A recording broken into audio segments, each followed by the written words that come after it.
दोस्तों मुझे सबसे ज़्यादा जो कमेंट्स मिलते हैं वो ये है कि भाई कोई ऐसी वीडियो बनाए कि जिसमें हम पता लगवा सके ये जो रॉन्ग नंबर्स आते हैं हम इनकी जो डिटेल्स है वो किस तरह निकलवा सकते हैं। बहुत ही आसान तरीका है दोस्तों। आज की हम वीडियो बनाने जा रहे हैं इसी टॉपिक पे। ज़्यादातर दोस्तों कॉल मौसूल होती हैं कि आपकी फ़लाँ जगह पर आपका जो इनाम मिला है तो आप ऐसा करें, आप वैसा करें। कुछ दोस्त ऐसी बातों में आ भी जाते हैं और आज मैं ये बताऊंगा इन जो कॉल से आप किस तरह बच सकते हैं और किस तरह आप इनकी डिटेल्स दे सकते हैं। अस्सलाम वालेकुम दोस्तों, मेरा नाम है मोहम्मद तैयब और आप देख रहे हैं मेरा YouTube चैनल T4 टीचिंग। चले वीडियो को स्टार्ट करते हैं।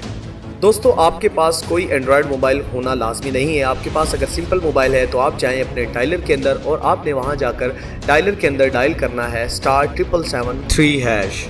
सो फ्रेंड्स, जब आप इस ऑफ़र को एक्टिवेट कर लेंगे तो आपका रोज़ाना का जो टैक्सेस का मामला होगा वो 99 पैसा फ़ी दिन का होगा। तो दोस्तों 99 पैसे वैसे भी आप किसी ऑफ़र लगाएं तो वो आपके कट जाते हैं। तो दोस्तों उम्मीद करता हूँ आपको आज की हमारी जो ये नई वीडियो है आपको बहुत ही पसंद आई होगी।